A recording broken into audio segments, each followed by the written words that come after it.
Breaking news today. Please subscribe and then check notification box to get all breaking news alert.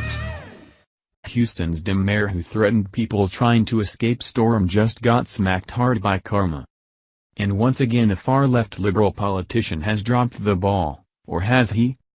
On August 24th, both Texas Mayor Greg Abbott and President Donald Trump made statements asking Texas residents to follow evacuation orders because of the monstrous storm coming that was Hurricane Harvey. The thoughtless hack that is the mayor of Houston contradicted them both by issuing an order himself.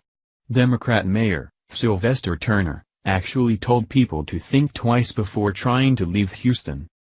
And what makes all this even worse is that most all Houston is today underwater. But this mayor has yet to even bother to put a call in to either Governor Abbott or President Trump. Governor Greg Abbott, urging Texans in the pathway of Harvey to heed warnings from local officials and adhere to all evacuation orders. MSN reports.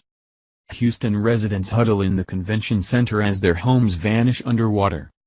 Around 1 o'clock on Saturday morning, 61-year-old Joan Groth noted water seeping through the bottom edges of the door in her one-story house.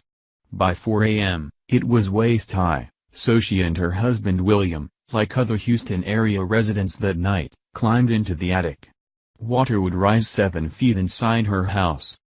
"We flooded before, but never this bad," Groth said after climbing off a city truck in downtown Houston. "I was afraid we'd get flooded in the attic."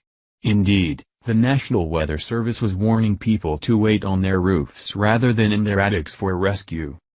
Groth arrived Sunday evening at the George R. Brown Convention Center in downtown Houston with her husband and about a dozen neighbors who'd been rescued by boat from their flooded homes.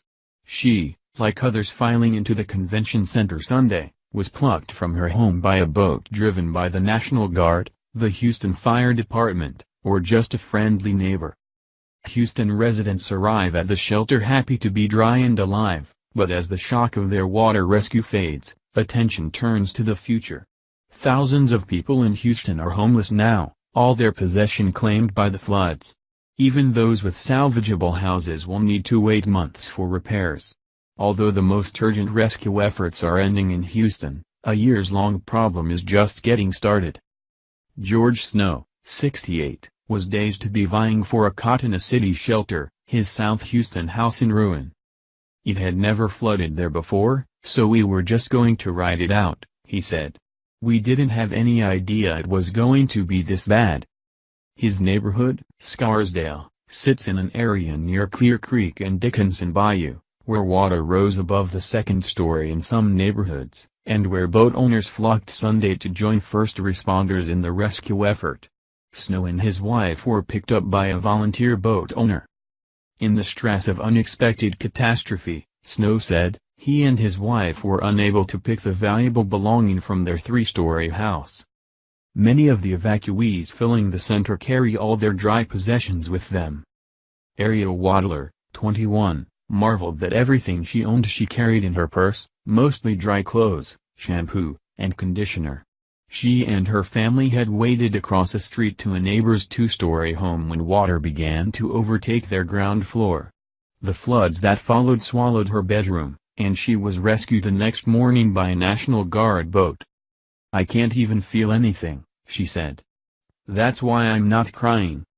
Authorities, still absorbed in the rescue effort, haven't yet produced a clear figure on the extent of the damage or how many people are left without a home.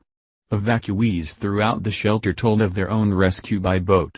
Congress is sure to take up a relief bill when it returns from August recess, and how and whether flood victims will be able to rebuild their lives will depend on the outcome of that bill. When Ricky Harris realized the storm had brought disaster, he drove toward his 91-year-old grandmother Clara's house northeast of downtown, parked at the edge of the flooded street, and walked for 45 minutes through knee-high water to find her. He helped her from the house and walked her back to the edge of the flood, where dump trucks waited to move evacuees to the shelter. "This is unbelievable," he said as he waited for officials to help him lower his grandmother off the back of the truck. Oscar Santos, 54, left his apartment near Buffalo Bayou without knowing what condition he'd find it on his return. Police came through midday Sunday, just as water crept over first-floor door stoops, telling residents to head toward an evacuation pickup point before water got too high. "The bayou is still rising, that's why we're here," he said.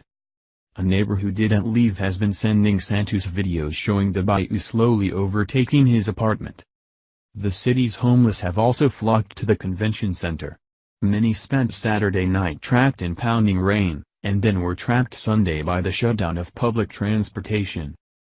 Gordon Miles, 51, had been in Houston for just 9 days when, sleeping under an overpass of I-45, he saw the dark, misty cloud, bursting with lightning and rolling toward him. He immediately knew trouble approached. "Scared the hell out of me when I saw it coming," he said. "Everybody left but me, I didn't know where to go." At one point in the night, he braced himself in the corner of a fence to keep from drifting away in the water. In the morning, he walked 2 hours to the shelter. There, on Sunday evening, thousands registered and filed into waiting line for dry clothes, towels, and food. Many watch the weather forecast on TV or wrap up in towels and stare ahead, dazed and tired from a wet, sleepless night. The convention center will be open for a few more days.